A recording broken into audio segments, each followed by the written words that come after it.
شہیداں فاتح ہندوستان فاتح و غالب کنم بر ہر یکے از دشمناں ہمرا خوشحال گرداں اے خدائے دو جہاں۔ ادب کے ساتھ درود پاک کا نذرانہ پیش کریں۔ اللہم صلی علی سیدنا و مولانا محمد معدن الجود والکرم وآلہ وبارک وسلم صلاۃ و سلام علیک یا رسول اللہ صلی اللہ تعالی علیہ وسلم۔ محترم حضرات، آج ربیع الاول شریف کے مہینے کی یہ 12ویں مبارک بابرکت رات ہے جو آپ کو ہمیں میسر آ رہی ہے، اور اسی کی صبح صادق وہ ہے کہ جس سہانی گھڑی اللہ کے پیارے حبیب اس لباس بشری میں جلوہ فرما ہوئے ہیں۔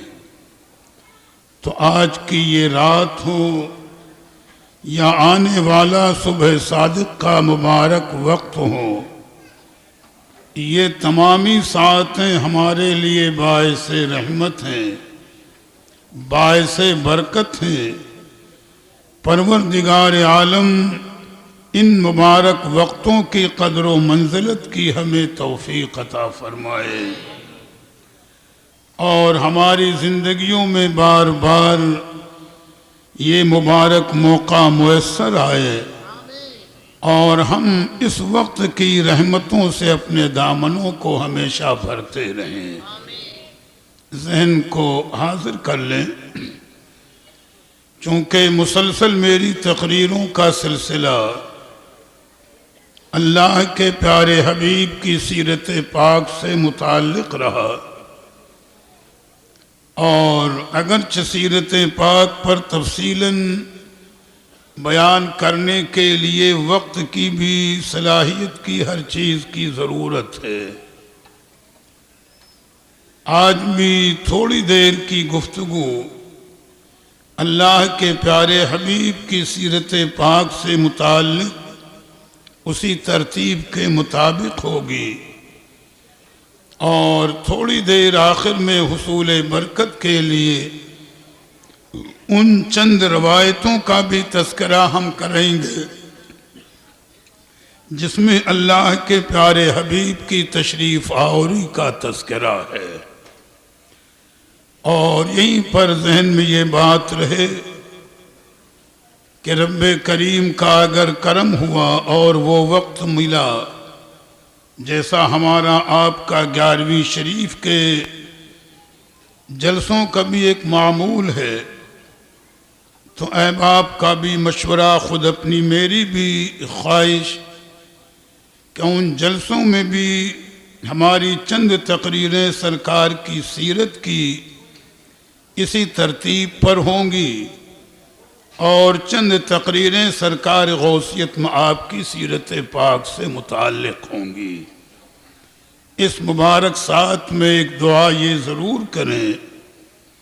میرے لیے بھی اور تمنا ہے کہ اللہ توفیق عطا فرمائے کہ اپنے مزاج اور نیت کے مطابق حتی الامکان ایک مرتبہ موقع میسر آ جاتا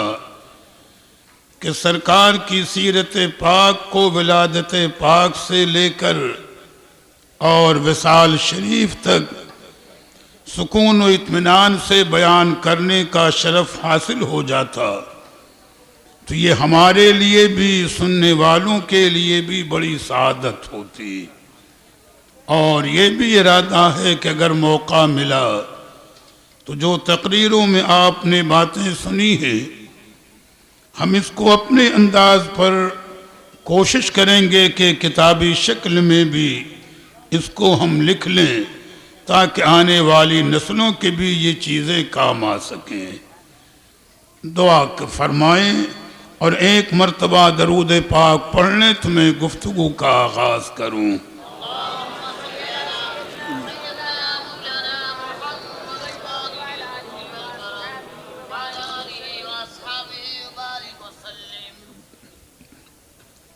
ذہن کو یہیں پر لے آئیں کہ کل میں نے آپ کو بتایا تھا کہ جب اللہ کے پیارے حبیب روحی فدا ہو جناب محمد الرسول اللہ صلی اللہ تعالی علیہ وسلم کی عمر شریف 12 سال کی تھی تو آپ نے اپنے چچا ابو طالب کے ساتھ اس عمر میں ملک شام کا پہلا سفر کیا ہے، اور پھر میں نے تفصیل بتائی کہ ملک شام کے شہر بصرہ میں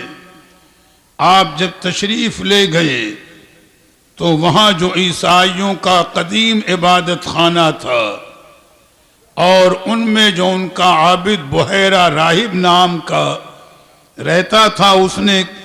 کس طرح آپ کی تعظیم و توقیر کی اور ابو طالب کو بتایا کہ یہ صاحبزادے آنے والے وقت میں کیا ہوں گے، ان کا مقام کیا ہوگا، وہ تفصیل میں نے کل بتا دی ہے۔ اور بحیرہ راہب نے یہ بھی تاکید کی تھی ابو طالب کو کہ آپ جتنی جلد ہو سکے اپنے بھتیجے کو لے کر کے مکہ مکرمہ واپس ہو جائیں کہ یہودی ان کے بڑے بدترین دشمن ہیں، ایسا نہ ہو کہ وہ ان کو کوئی ایذا پہنچائیں۔ تو ابو طالب آپ کو لے کر کے مکہ مکرمہ واپس آ گئے تھے۔ اب ذہن کو یہاں پر لے آئیں کہ وقت گزرتا رہا، سرکار کے انوار و برکات کا ظہور بھی ہوتا رہا، واقعات بھی رونما ہوتے رہے، یہاں تک کہ 13 سال کا مزید عرصہ گزرا جب اللہ کے پیارے حبیب کی عمر شریف 25 سال کی ہوئی۔ تو جب آپ کی عمر شریف 25 سال کی ہوئی تو آپ نے دوبارہ پھر ملک شام کا سفر کیا ہے، اور یہ سفر بھی بڑا اہم ہے آپ کے سیرت کے پہلوؤں میں کہ حضرت سیدہ خدیجہ کبریٰ نے اپنا ایک تجارتی قافلہ تیار کیا، جیسے اس زمانے کا معمول تھا کہ مختلف لوگ اپنی تجارت کا سامان لے کر کے اور ایک قافلے کی شکل میں ملک شام یا ملک ایران جہاں انہیں تجارت کرنی ہو جاتے تھے، یہاں کا مال لے جا کر کے وہاں بیچنا، وہاں کا مال لا کر یہاں بیچنا ایک کاروباری رابطہ تھا۔ تو حضرت سیدہ خدیجہ کبریٰ رضی اللہ تعالی عنہا نے اپنا ایک تجارتی قافلہ تیار کیا، دوسرے لوگ اور بھی تھے،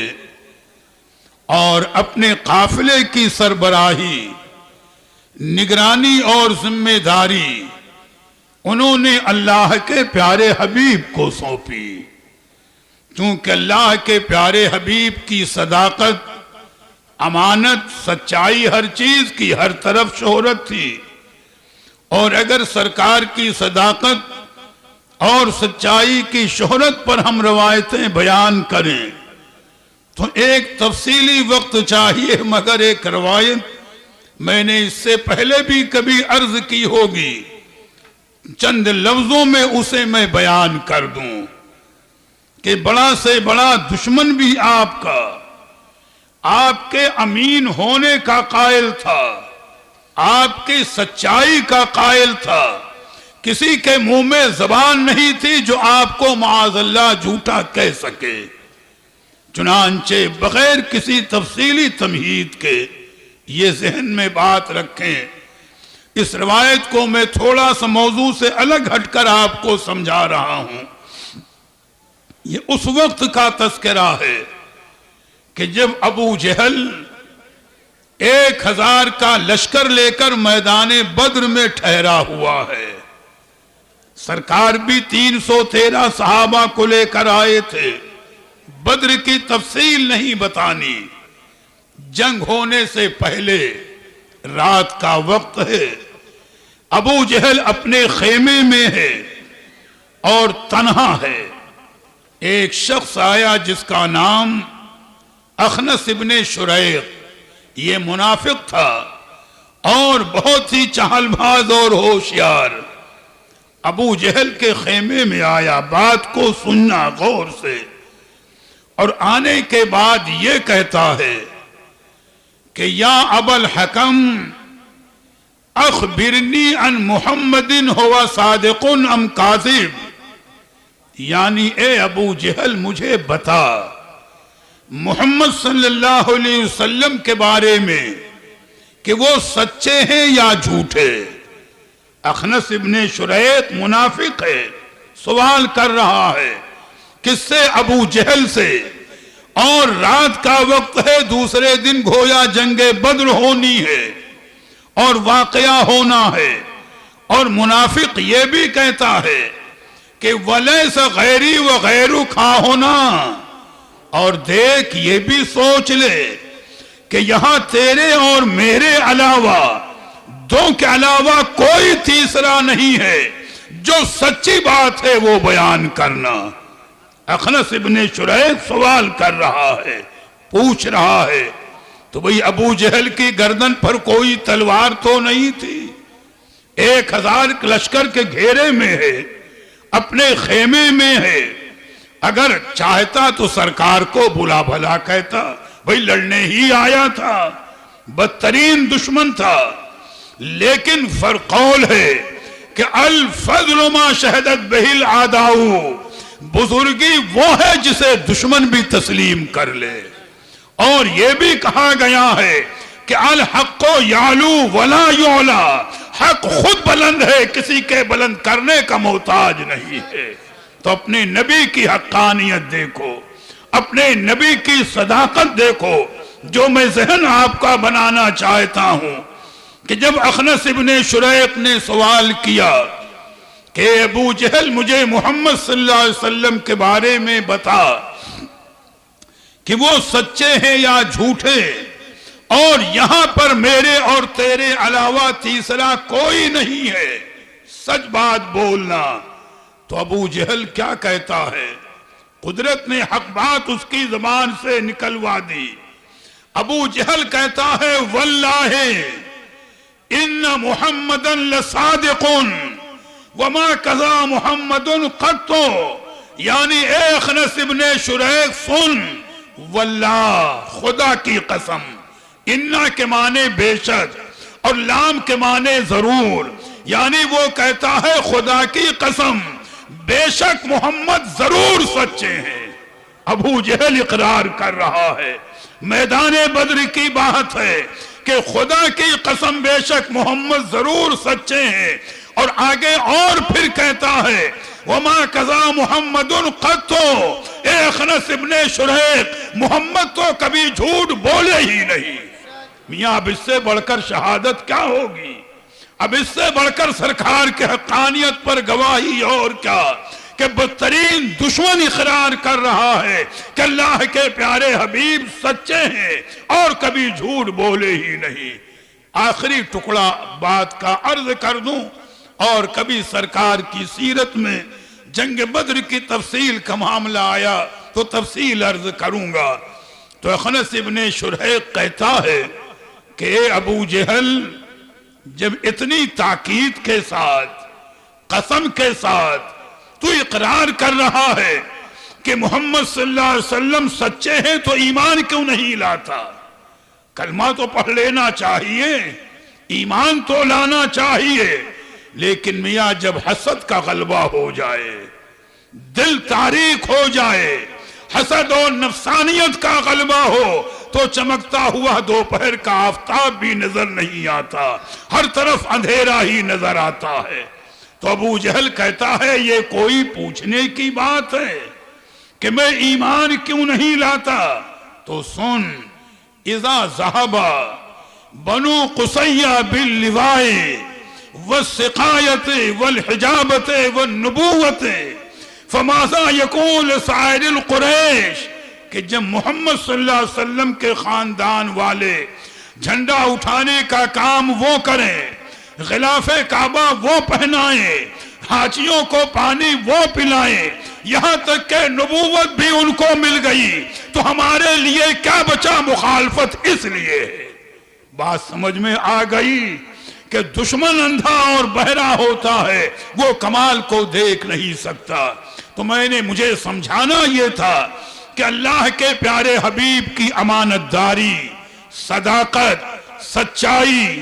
دیانت، پارسائی، آپ کی ہر خوبی کا عرب شریف میں شہرا تھا، اور اسی بنیاد پر حضرت سیدہ خدیجہ کبریٰ رضی اللہ تعالی عنہا نے اللہ کے پیارے حبیب سے گزارش کی کہ آپ میرے تجارتی قافلے کی نگرانی کریں، اور اپنی نگرانی اور حفاظت میں میرا قافلہ لے کر ملک شام جائیں اور تجارت کر کے آپ واپس تشریف لے آئیں۔ ابھی سرکار کی عمر شریف کتنی ہے؟ 25 سال۔ اظہار نبوت اللہ کے پیارے حبیب نے 40 سال کی عمر شریف ہونے پر کیا ہے۔ انشاءاللہ وقت رہا تو 11ویں شریف کی تقریروں میں اس کو عرض کروں گا، اور پھر اسی وقت جب ابھی سرکار نے اعلان نبوت نہیں فرمایا تو کسی کے ایمان کا سوال نہیں، بظاہر مسلمان ہونے کا سوال نہیں، لیکن اللہ جسے ادب کی توفیق عطا فرمائے، جسے ادب کا شعور عطا فرمائے، جب قافلہ تیار ہوا تو حضرت سیدہ خدیجہ کبریٰ رضی اللہ تعالی عنہا نے اپنے معتمد غلام جن کا نام میسرہ ہے، یہ ایمان لائے ہیں بعد میں سرکار کے اعلان نبوت کے بعد، ان کو اللہ کے حبیب کے ساتھ کیا، اور ساتھ کرنے کے بعد تاریخ میں حضرت خدیجہ کبریٰ رضی اللہ تعالی عنہا کے یہ کلمات آج بھی محفوظ ہیں کہ سیدہ خدیجہ کبریٰ نے اپنے غلام حضرت میسرہ کو یہ تاکید کی تھی کہ لا تعصی لہو امرن ولا تخالف لہو رائن، یعنی اے میسرہ اس کا خلاف رکھنا کہ کسی موڑ پر ان کی نافرمانی نہ ہونے پائے، اور کسی وقت بھی ان کے رائے کے خلاف نہ کرنا، یعنی ہما وقت ان کے سامنے اپنا سر نیاز جھکا کر رکھنا، اور ان کی خدمت میں کوئی فرق نہ آنے پائے۔ میاں ادب نہیں تو اور کیا ہے؟ تعظیم و توقیر کا معاملہ نہیں ہے تو کیا ہے؟ علماء سیر فرماتے ہیں اب اس کے بعد یہ قافلہ مکہ مکرمہ سے ملک شام کی جانب روانہ ہوتا ہے۔ قافلہ منزلیں طے کرتا ہوا ملک شام کی جانب چل رہا ہے۔ حضرت ملا جامی رحمت اللہ تعالی علیہ نے اور دوسرے علماء سیر نے روایت نقل کی کہ ایک منزل پر پہنچ کر حضرت سیدہ خدیجہ کبریٰ رضی اللہ تعالی عنہا کے قافلے کے 2-3 اونٹ بیمار ہو گئے اور تڑپنے لگے، قریب تھا کہ مر جائیں گے۔ حضرت میسرہ بھاگے ہوئے آئے، اللہ کے پیارے حبیب کے پاس صورتحال بتائی کہ وہ اونٹ جن پر تجارتی مال لدا ہوا ہے ان میں سے 2 یا 3 اونٹ بیمار ہو گئے ہیں، تڑپ رہے ہیں، چل کر دیکھ لیجئے۔ میں تو اللہ کے حبیب رحمت للعالمین ہیں، طبیب کائنات بن کر آئے ہیں۔ میں نے بتایا کہ سرکار کی شان یہ ہے، سرکار تشریف لے آئے جہاں پر اونٹ زمین پر لیٹے ہوئے تڑپ رہے تھے، اونٹوں پر باری باری سرکار نے اپنا مبارک داہنا ہاتھ رکھا، کچھ پڑھا، دم کرنا تھا کہ اونٹ ایسے کھڑے ہو جاتے ہیں جیسے بیمار ہی نہیں تھے۔ اور میاں کیوں نہ ہو، طبیب کائنات ہیں، وہ مختار کل ہیں، مختار کائنات ہیں۔ اور اب اس کے بعد پھر یہ قافلہ بڑھتا ہوا ملک شام کی جانب جا رہا ہے، اور تقدیر الہی کہ اللہ کے پیارے حبیب اپنے چچا ابو طالب کے ساتھ ملک شام میں شہر بصرہ کے باہر عیسائیوں کے جس عبادت خانے کے قریب ٹھہرے تھے، قافلہ پھر وہیں پہنچا، پھر اسی منزل پر قافلہ پہنچا۔ پہلے پہنچنے کی شان کیا تھی وہ میں نے آپ کو پہلے بتا دی، اور اب پہنچنے کی شان بھی دیکھیں۔ جو پہلا عیسائی راہب تھا جس کا نام بحیرہ، یا تو ان کا انتقال ہو چکا تھا یا یہاں سے وہ کہیں اور چلے گئے تھے۔ اب اس وقت عیسائیوں کے اس عبادت خانے میں ان کا جو راہب تھا اس کا نام نستورہ تھا، وہ یہاں پر تھے، اگلی کتابوں کے عالم، اور وہ بھی جانتے تھے اللہ کے پیارے رسول کو کہ آنے والے ہیں، اور بعض روایتیں ملتی ہیں اس انداز کی کہ نستورہ راہب اس عبادت خانے میں بیٹھ کر کے اللہ کے حبیب کی آمد کا انتظار کر رہے تھے، کہ ان کو بتایا گیا تھا کہ آنے والا وقت وہ ہوگا، یا ان کی کتابوں میں تذکرہ تھا کہ اللہ کے پیارے حبیب تجارت کی غرض سے پھر یہاں پر تشریف لائیں گے۔ آپ آ رہے ہیں۔ نستورہ راہب نے دیکھا کہ دوپہر کا وقت ہے، قافلہ چل رہا ہے دھوپ میں، لیکن اللہ کے پیارے حبیب جس اونٹ پر سوار ہیں، دو فرشتے اپنے پروں سے آپ کے سر مبارک پر سایہ کیے ہوئے ہیں۔ میاں دیکھ لیا، پہچان لیا کہ جس کے انتظار میں تھے وہی ذات گرامی تشریف لا رہی، اور قافلہ آیا، عبادت خانے کے قریب ٹھہر گیا، اور اتفاق ہے رب تعالیٰ کو اپنے حبیب کی عظمت اور شان ظاہر کرنا مقصود۔ قافلے والے تو سائے دار درختوں کے نیچے ٹھہر گئے، جن درختوں کے میں سایہ تھا، اور اللہ کے پیارے حبیب عبادت خانے کے قریب اس درخت کے پاس آئے جو سوکھا ہوا تھا، اس میں کوئی سایہ نہیں تھا، اور بعض روایتوں کی بنیاد پر وہ بیری کا درخت تھا۔ سرکار آئے اور اسی درخت کے نیچے بیٹھ گئے، وہیں پر فرش بچھایا، بیٹھ گئے۔ بظاہر درخت سوکھا، پتیاں نہیں، لیکن سرکار کا بیٹھنا تھا، جلوہ فرما ہونا تھا کہ درخت اچانک ہرا بھرا ہو گیا، پھل بھی آ گئے، اوپر سے پھل بھی ٹپک رہے ہیں سرکار کے دائیں بائیں، اور پورا درخت ہرا ہو کر سایہ دار ہو گیا۔ نستورہ راہب نے جب یہ کیفیت دیکھی، ادھر تو وہ دیکھا کہ دو فرشتے سر پر پروں سے سایہ کیے ہوئے آ رہے ہیں، ادھر یہ کیفیت دیکھی کہ جیسے ہی یہ بیٹھے آپ تشریف فرما ہوئے، درخت کھڑا ہو گیا، پھل آ گئے، اور اس درخت کی شان جدا ہو گئی۔ نستورہ راہب عبادت خانے سے باہر نکلا اور حضرت میسرہ سے پوچھا کہ بتاؤ یہ کون ہیں؟ میسرہ کو بھی کیا معلوم کہ معاملات کیا ہیں۔ انہوں نے بتایا کہ یہ شرفائے مکہ میں سے ہیں، بنو ہاشم کے خاندان میں سے ہیں، صاحب عزت اور صاحب مرتبہ ہیں۔ جو میسرہ سے ہو سکا اللہ کے پیارے حبیب کا تعارف کرایا۔ اس کے بعد نستورہ بے ساختہ بول پڑا، میں روایتوں کا مختصر خلاصہ بتا رہا ہوں کہ یہ درخت وہ ہے کہ جس درخت کے سائے میں حضرت عیسیٰ روح اللہ علیہ السلام بھی بیٹھے ہیں، اور پیشین گوئی کر کے گئے ہیں کہ آنے والا وقت وہ ہوگا کہ نبی آخر الزمان بھی یہیں آ کر جلوہ فرما ہوں گے۔ میاں دیکھو کتنے پہلے سے بشارتیں ہو رہی ہیں، پیشین گوئیاں ہو رہی ہیں، لہذا ان کا یہاں جلوہ فرما ہونا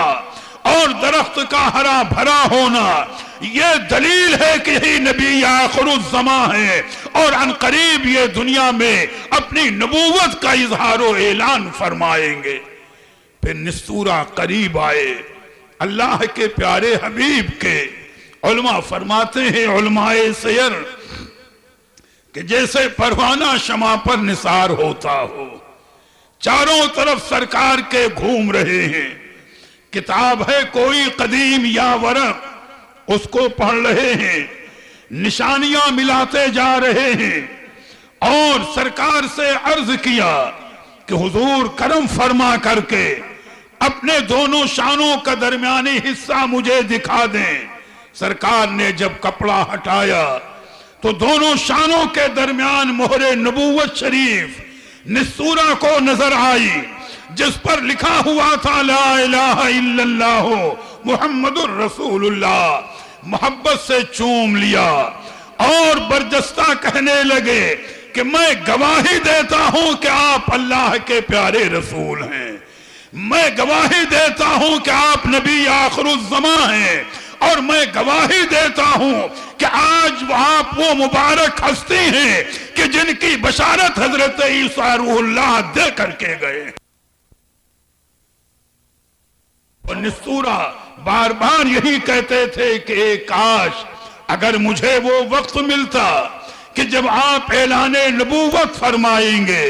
اظہار نبوت فرمائیں گے، میں یقین اس وقت بھی آ کر کلمہ پڑھتا۔ اگر وہ وقت نہیں بھی ملے گا تو میں آج ابھی سے گواہی دے رہا ہوں کہ آپ نبی برحق ہیں، آپ رسول برحق ہیں۔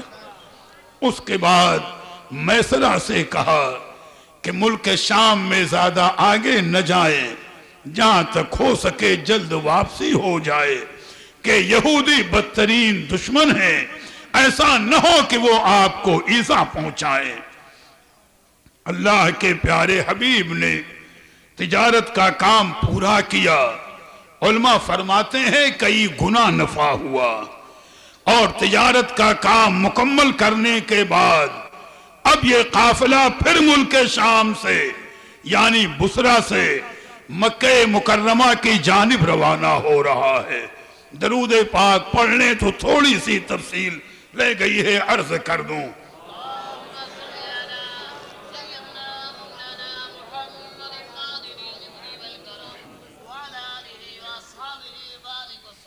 قافلہ منزلیں طے کرتا ہوا چلا آ رہا تھا۔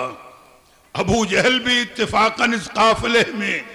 اپنا تجارت کا مال لے کر کے گیا تھا۔ تو اب روایتوں کا خلاصہ تو یہ ہے کہ جب اللہ کے پیارے حبیب اپنے تجارتی قافلے کو لے کر کے ملک شام سے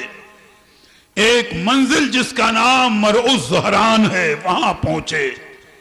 وہاں سے غالباً 2 یا 3 دن کا راستہ مدینہ طیبہ تھا اونٹوں کے سفر کے اعتبار سے۔ تو ایک روایت میں تو یہ ملتا ہے، بعض علماء نے کہا کہ میسرہ خود خبر دینے کے لیے مکہ مکرمہ پہلے آ گئے کہ سیدہ خدیجہ کبریٰ کو خبر دیں کہ آپ کا تجارتی قافلہ سلامتی کے ساتھ اور بڑی کامیابی کے ساتھ واپس آ رہا ہے۔ اور ملا جامی رحمت اللہ علیہ نے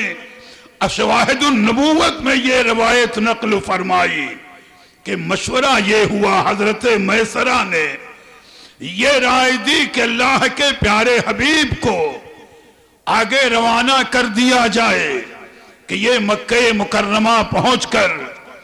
تجارت کے قافلے والوں کو اور خاص کر سیدہ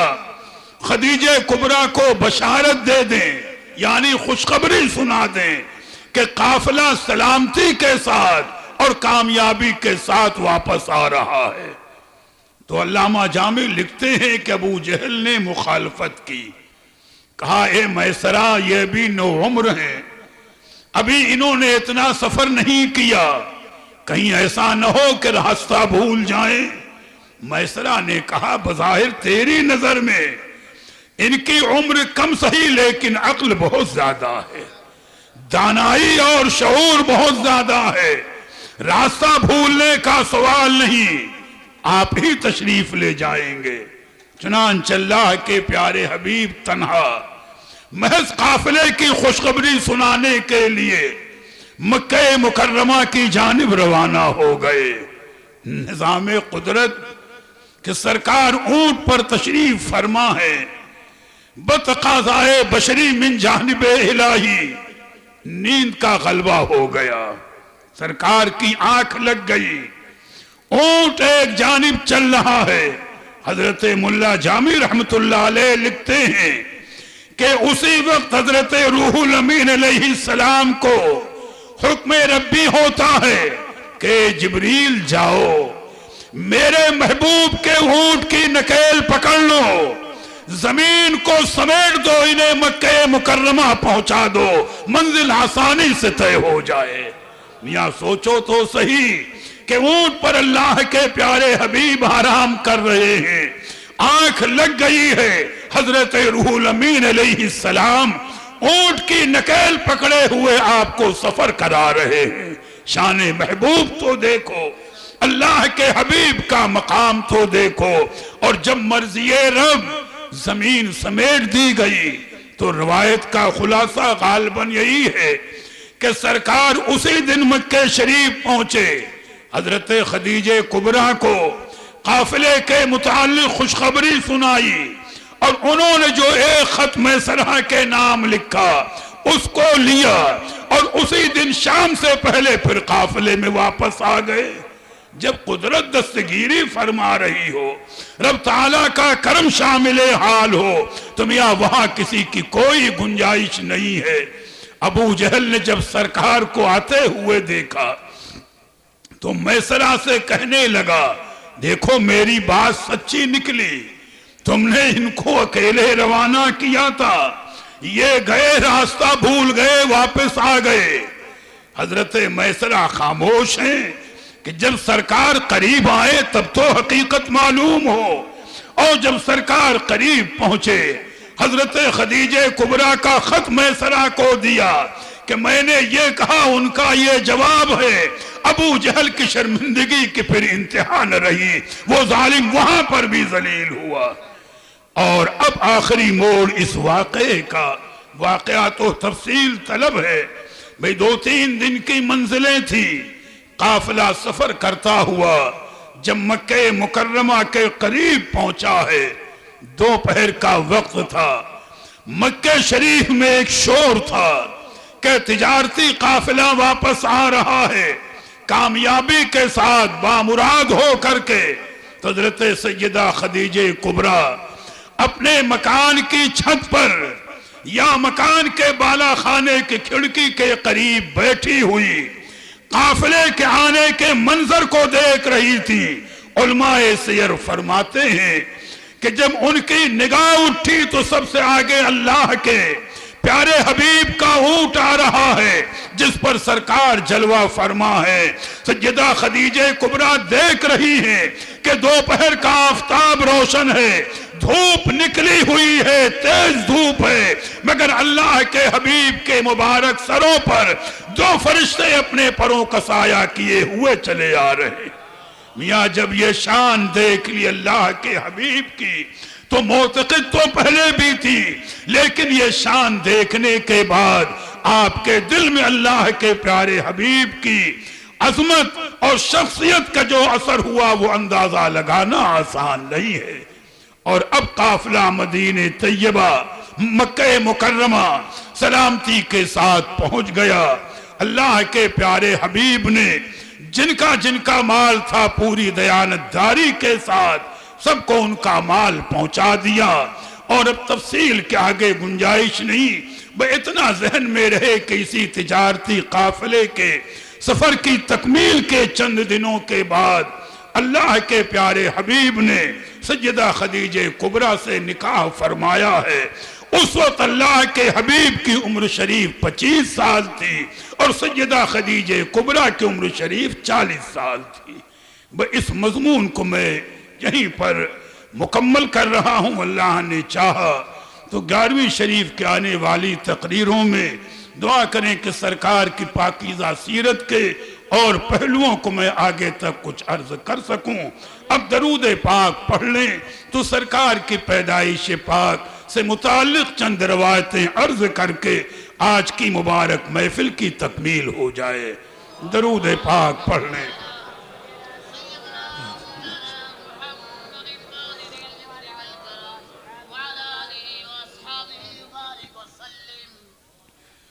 یہ روایتیں احادیث کریمہ کی میں نے بھی برابر بیان کی ہیں، علماء نے بھی، اور قیامت تک سرکار کے ذکر کا معاملہ یوں ہی جاری رہے گا کہ رب کریم نے اپنے حبیب کے نور کو سب سے پہلے بطور امانت کے سیدنا آدم علیہ السلام کو عطا فرمایا، اور ایک زمانے تک وہ نور پاک سیدنا آدم علیہ السلام کو مشرف اور مکرم فرماتا رہا، اور پھر اس کے بعد وہاں سے وہ نور پاک مصطفیٰ منتقل ہو کر حضرت سیدنا شیس علیہ السلام کو ملا، اور ایک زمانے تک اس نور نے انہیں مشرف اور مکرم فرمایا، اور رب تعالیٰ فرماتا ہے وَتَقَلُّبَكَ فِي السَّاجِدِينَ، یعنی اے پیارے محبوب، ہم نے آپ کے نور کو ہمیشہ سجدہ کرنے والوں میں منتقل کیا ہے۔ کسی کافر و مشرک کو یہ نور پاک نہیں ملا، کسی بدکار فاسق و فاجر کو یہ نور پاک نہیں عطا ہوا۔ رب فرما رہا ہے وَتَقَلُّبَكَ فِي السَّاجِدِينَ، یعنی اے پیارے محبوب، آپ کا نور پاک ہمیشہ سجدہ کرنے والوں میں منتقل ہوتا رہا، اور ہر دور میں ذکر ہوتا رہا۔ ہر نبی نے اپنے زمانے میں سرکار کا ذکر کیا، ہر رسول محترم نے اپنے زمانے میں سرکار کا تذکرہ کیا، سرکار کی آمد کی بشارت دی، اور مختلف انداز پر سرکار کے تذکرے ہوتے رہے۔ یہاں پر صرف ایک روایت کہ کس کس انداز سے رب کریم نے اپنے محبوب کے تذکرے مختلف دور میں لوگوں سے کرائے ہیں، یعنی محبوب کے ذکر کی شان نرالی ہے۔ زمانہ تھا حضرت دانیال علیہ السلام کا۔ ملا جامی رحمت اللہ علیہ شواہد النبوت شریف میں اس روایت کو نقل فرماتے ہیں۔ آپ کا زمانہ تھا، اور آپ کے زمانے کا بادشاہ جس کا نام بخت نصر تھا، یہ بڑا ظالم، بڑا جابر اور بڑا ہی شرکش تھا۔ اس نے آپ کو بھی قید میں ڈال دیا تھا، اور یہودیوں وغیرہ کا، دوسری قوموں کا اس نے بڑا قتل عام کیا تھا۔ اس کے ظلم کی داستان بیان کرنے کا موقع نہیں ہے۔ ایک دن اس نے خواب دیکھا، اور ایسا خواب دیکھا کہ پریشان ہو گیا،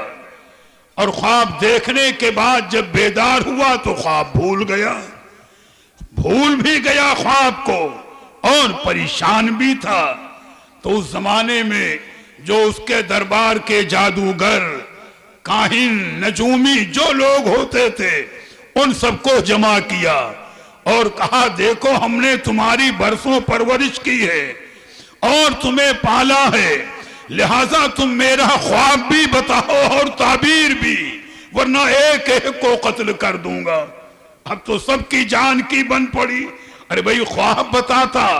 تو گڑ کر کے الٹی سیدھی تعبیر بھی بیان کر دیتے۔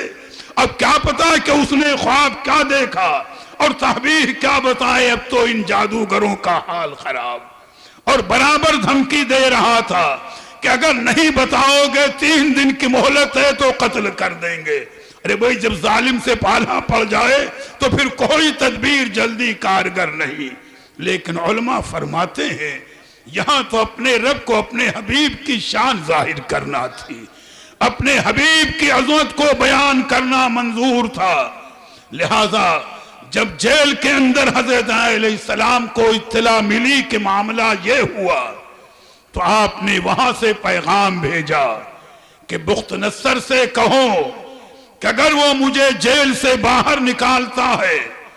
تو میں اس کا خواب بھی بتا دوں گا اور اس کے خواب کی تعبیر بھی بتا دوں گا۔ یا ہر نبی غیب نہ ہوتا ہے، نبی کے معنی ہی غیب کی خبر دینے والے۔ تعریف کی گئی ہے کہ النبیو ہوا محمد المستقبل، نبی وہ ہے جو غیب کے آنے والی باتوں کی خبریں دیا کرتا ہے۔ تو آپ بھی تو نبی تھے، علم تھا کہ اس نے خواب کیا دیکھا اور اس کے خواب کی تعبیر کیا ہے۔ جب بخت نصر کو معلوم ہوا تو اس نے آپ کو جیل سے بلوایا۔ جب آپ آئے تو اس کے دربار شاہی کے طریقے پر نہ تو آپ نے اسے سجدہ کیا اور نہ جیسے اس کے لوگ سلام کرتے ہیں ویسا کیا۔ تو بادشاہ بھی ہوشیار تھا، درباریوں کو دربار سے باہر کیا۔ تنہائی ہوئی تو پوچھا یہ بتائیں آپ نے میرے دربار کے طریقے پر مجھے سجدہ کیوں نہیں کیا اور مجھے سلام کیوں نہیں کیا؟ تو آپ نے بڑی دانائی سے جواب دیا، اے بخت نصر، میں جس خدا کا ماننے والا ہوں اس خدا نے مجھے غیر کو سجدہ کرنے سے منع کیا ہے۔ میں غیر کو سجدہ نہیں کر سکتا، اور اگر میں تیرے طریقے پر جو دربار کا طریقہ ہے تجھے سجدہ کرتا تو میرے رب نے جو کچھ علم عطا فرمایا ہے وہ علم میرا ختم ہو جاتا، نہ تیرا خواب بیان کر پاتا نہ تعبیر بیان کر پاتا، تو تیرا بھی نقصان میرا بھی نقصان، یعنی حسن تدبیر سے آپ نے بات کو ٹالا۔ تو بخت نصر کہنے لگا مجھے آپ کی بات پسند آئی کہ آپ نے اپنے خدا سے جو وعدہ کیا ہے اس کو پورا کر رہے ہیں، لہٰذا مجھے یقین ہے کہ آپ میرا خواب بھی بیان کر دیں گے اور خواب کی تعبیر بھی بتا دیں گے۔ بھئی اللہ کے نبی ہیں علیہ السلام، آپ نے فرمایا سن، تو نے خواب دیکھا ہے اور خواب یہ ہے کہ تیرے خواب میں تجھے بڑا عجیب و غریب ایک بت نظر آیا، یعنی ایک مجسمہ تو نے دیکھا جس کی آنکھیں سونے کی تھی اور اس بت کی کمر چاندی کی تھی، کمر سے نیچے کا حصہ تانبے کا تھا اور اس کی جو پنڈلیاں تھی وہ لوہے کی تھی اور ریڑھ کی جو ہڈی تھی وہ مٹی کی تھی۔ بخت نصر کہتا ہے بے شک یہی میرا خواب ہے جو آپ بیان کر رہے ہیں، بے شک یہی میرا خواب ہے کہ جو آپ نے بتایا کہ اس کی آنکھیں سونے کی تھی، کمر چاندی کی تھی، کمر سے نیچے پیر تک کا حصہ تانبے کا تھا، پنڈلیاں لوہے کی تھی اور ریڑھ کی ہڈی جو تھی وہ مٹی کی تھی۔ پھر آپ نے فرمایا سن، اس کے بعد تو نے یہ دیکھا کہ آسمان سے ایک بڑا سا پتھر گرا اس بت کے بیچ سر کے اوپر، اور اس پتھر نے اس بت کو ایسا پیس دیا آٹے اور غبار کی طرح، یعنی لوہا، تانبا، سونا، چاندی، مٹی پس کر کے آپس میں ایسا مل گئے کہ اگر پوری دنیا کے جنات و انسان بھی مل کر چاہیں کہ الگ الگ کریں تو سب کو الگ الگ نہیں کر سکتے۔ اس نے کہا یہ بھی آپ سچ کہہ رہے ہیں، خواب کا دوسرا حصہ یہ بھی ہے۔ اس کے بعد آپ نے فرمایا کہ خواب کا تیسرا حصہ یہ ہے کہ تو نے یہ دیکھا کہ پھر وہ پتھر جو آسمان سے گرا تھا، جو بت کے سر پر آیا تھا، اسے ریزہ ریزہ کر دیا، پیس کر کے آٹا چکرے باریک کر دیا، پھر وہ پتھر خود بخود آسمان کی طرف بلند ہونے لگا اور اونچا اٹھتا گیا، یہاں تک کہ اتنا بڑا ہوا وہ پتھر کہ پوری روئے زمین کو اس نے گھیر لیا اور تجھے اس پتھر کے علاوہ کسی طرف اور کوئی چیز نظر نہیں آتی تھی۔ کہا یہ بھی سچ ہے، جو آپ نے بیان کیا یہ بھی سچ ہے، اور جب آپ نے میرا خواب بیان کر دیا تو اب تعبیر بتا دیجئے تعبیر کیا ہے۔ خواب تو آپ نے بے نہیں بیان کیا۔ تو علیہ السلام فرماتے ہیں سن، وہ جو تو نے بت دیکھا تھا کہ سونا بھی ہے، چاندی بھی ہے، تانبا بھی ہے، تو یہ مختلف قوموں کا مجموعہ تجھے دکھایا گیا، یعنی سونے سے مراد جو آنکھ تو نے دیکھی، اس سے مراد تیری یہ قوم ہے جس پر تو حکومت کر رہا ہے۔ چاندی سے مراد جو اس بت میں تو نے چاندی دیکھی، اس سے مراد وہ قوم ہے جس پر تیرا بیٹا حکومت کرے گا، اور تانبے سے مراد رومی قوم ہے، لوہے سے مراد ایرانی قوم ہے، اور جو تو نے مٹی دیکھی ہے تو روم اور ایران کے علاقے میں جو دو عورتیں حکومت کریں گی ان سے یہ مراد ہیں۔ اور رہا پتھر کا معاملہ تو اب سن، کہ جب وقت آئے گا تو آخری زمانے میں اللہ تبارک و تعالی اپنے پیارے محبوب نبی آخر الزمان کو دین اسلام لے کر کے دنیا میں بھیجے گا، تو دین اسلام گویا ان تمامی کے اوپر مثل پتھر کے نازل ہوگا کہ ان سب کو مٹا دے گا، کفر کی شرک کی تاریکی مٹ جائے گی، نبی آخر الزمان کا دور ہوگا، ہر طرف اسلام کا دورہ ہوگا۔ یہ ہے تعبیر اس کی۔ اب یہی دیکھ لو کہ سرکار کا ذکر کہاں کہاں کس کس انداز سے ہے، اسی کو اعلیٰ حضرت فرماتے ہیں کہ فرش پہ تازہ چھیڑ چھاڑ، عرش پہ طرفہ دھوم دھام، اور کان جدھر لگائیے تیری ہی داستان ہے۔ ہر نبی اپنے دور میں سرکار کا ذکر کرتے رہے، اگر ان کی تفصیلات بیان کی جائیں تو ایک وقت چاہیے، یہاں تک کہ اللہ کے پیارے حبیب کا وہ نور پاک منتقل ہوتا ہوا حضرت سیدنا عبداللہ کو ملا جو اللہ کے پیارے حبیب کے والد ماجد ہیں، اور پھر وہ ساعت سعید قریب آئی کہ سیدنا عبداللہ رضی اللہ تعالی عنہ سے وہ نور پاک منتقل ہو کر کے سیدہ آمنہ طیبہ طاہرہ کو ملا، اور ایک زمانے تک وہ نور پاک انہیں مشرف اور مکرم فرماتا رہا۔ روایتیں اس میں بہت تفصیل کے ساتھ ہیں، یہاں تک کہ یہی ربیع الاول شریف کا مہینہ تھا، دوشنبے کا دن 12 تاریخ صبح صادق کا سہانا وقت تھا، جب اللہ کے پیارے حبیب دنیا میں جلوہ فرما ہوئے۔ روایت ملتی ہے کہ سرکار نے جب دنیا میں جلوہ فرما ہوئے تو سرکار نے پہلے سجدہ کیا، بارگاہ رب میں سجدہ کیا، پھر اپنے سر مبارک کو آسمان کی جانب اٹھایا اور بزبان فصیح پڑھا، اشہد ان لا الہ الا اللہ واشہد انی رسول اللہ، میں گواہی دیتا ہوں کہ اللہ کے سوا کوئی معبود نہیں، اور میں گواہی دیتا ہوں کہ میں اللہ کا سچا رسول ہوں۔ سرکار نے کلمہ طیبہ پڑھا، اور اسی وقت ایک مٹھی مٹی سرکار نے زمین سے اٹھا لی۔ علماء فرماتے ہیں کہ اس میں راز یہ تھا کہ مٹی کا مٹھی میں اٹھانا اشارہ تھا اس جانب کہ اللہ کے پیارے حبیب نے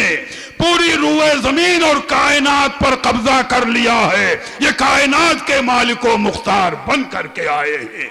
اور سجدے میں سر رکھنے کے بعد سر مبارک کو آسمان کی جانب اٹھانا، صوفیاء نے فرمایا اشارہ اس جانب ہے کہ اللہ کے پیارے حبیب اپنی ادا سے بتا رہے ہیں کہ میں آیا ہوں دنیا میں، لیکن میں دنیا کی طرف مائل نہیں رہوں گا، میری توجہ ہمہ وقت میرے رب کی جانب رہے گی۔ میاں ادائیں ہیں اللہ کے پیارے حبیب کی، غرض کہ جب سرکار جلوہ فرما ہوئے تو ہر طرف تجلی ہی تجلی تھی، نور ہی نور تھا، اجالا ہی اجالا تھا۔ کسی نے بڑا پیارا شعر کہا ہے، خدائی تو خدائی عرش اعظم بھی چمک اٹھا، جہاں میں نور برساتے ہوئے جب مصطفیٰ آئے، صبح میلاد نبی ہے کیا سہانا نور ہے، آ گیا وہ نور والا جس کا سارا نور ہے، نور اندر نور باہر، کوچا کوچا نور ہے، بلکہ یوں کہیے کہ کل دنیا کی دنیا نور ہے۔ سرکار جلوہ فرما ہوئے، حضرت روح الامین علیہ السلام ہزاروں فرشتوں کے ساتھ لیے استقبال کے لیے حاضر تھے، ہر طرف سے صلاۃ و سلام کی صدائیں آ رہی تھی۔ کھڑے ہو جائیں، آقا کے حضور صلاۃ و سلام کا نذرانہ پیش کریں۔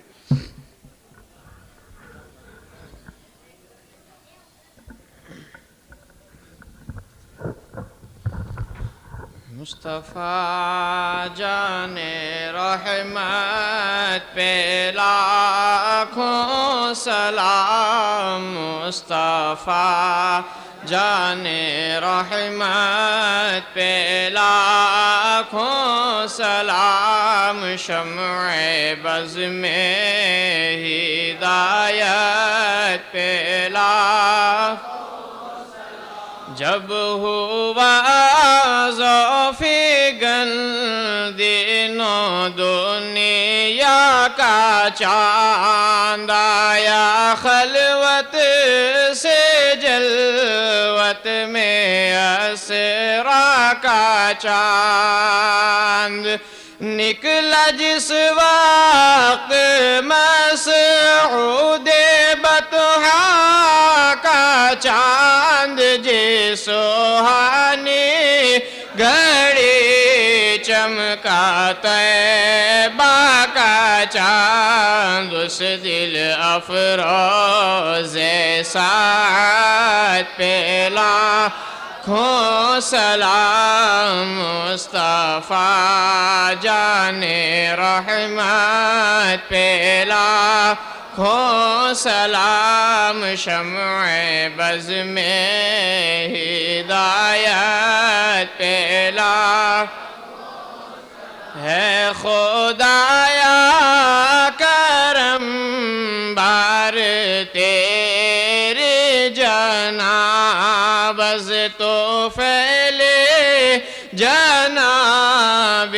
رسالت ماب وہ کہ جن کا ہے یاسین و طٰہٰ خطاب بے عذاب و عتاب و حساب و کتاب تابد اہل سنت پہ لاکھوں سلام مصطفیٰ جان رحمت پہ لاکھوں سلام شمع بز میں ہدایت پہ آفتاب قیامت کے بدلے ہو طور جب کہ ہو ہر طرف نفسی نفسی کا شور جب کسی کو نہ ہو فرصت فکر و غور کاش محشر میں جب ان کی آمد ہو اور بھیجے سب ان کی شوکت پہ لاکھوں سلام مصطفیٰ جان رحمت پہ لاکھوں سلام شمع بز میں ہدایت پہ مجھ سے خدمت قدسی کہے ہاں رضا وہ رضا اعلیٰ حضرت بریلی کی شان جن کی ہر ہر ادا سنت مصطفیٰ ڈال دی قلب میں عظمت مصطفیٰ سیدی اعلیٰ حضرت پہ لاکھوں سلام مصطفیٰ جان رحمت پہ لاکھوں سلام شمع بز میں ہدایت پہ لاکھوں یا نبی سلام علیکہ یا رسول سلام علیکہ یا حبیب سلام علیکہ صلوات اللہ علیکہ آپ کا تشریف لانا وقت بھی کتنا سہانا جگمگا اٹھا زمان ترانہ حور گاتی تھی ترانہ یا نبی سلام علیکہ یا رسول سلام علیکہ یا حبیب سلام علیکہ صلوات اللہ علیکہ ذرہ ذرہ تارہ تارہ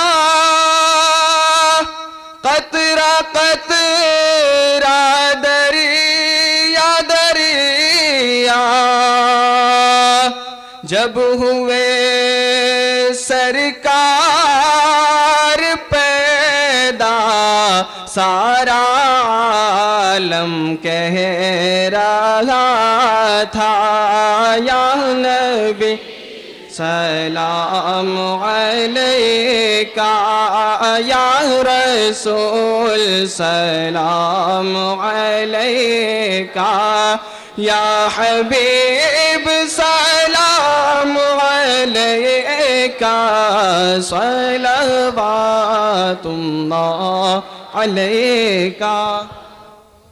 الصلاة والسلام عليك يا نبي الله الصلاة والسلام عليك يا رسول الله الصلاة والسلام عليك يا حبيب الله صلاة وسلاما عليك يا رسول الله اللهم صل على سيدنا ومولانا محمد معدن الجود والكرم وآله وبارك وسلم باری تبارک و تعالیٰ اپنے حبیب پاک کے وسیلے سے ہماری ظاہری اور باطنی برائیوں کو دور فرما دے ہمیں نیک اعمال کی توفیق عطا فرما ہمیں نمازی بنا ہمیں روزے دار بنا مریضوں کو شفا عطا فرما قرض داروں کو قرض سے سبکدوش فرما دے بانیان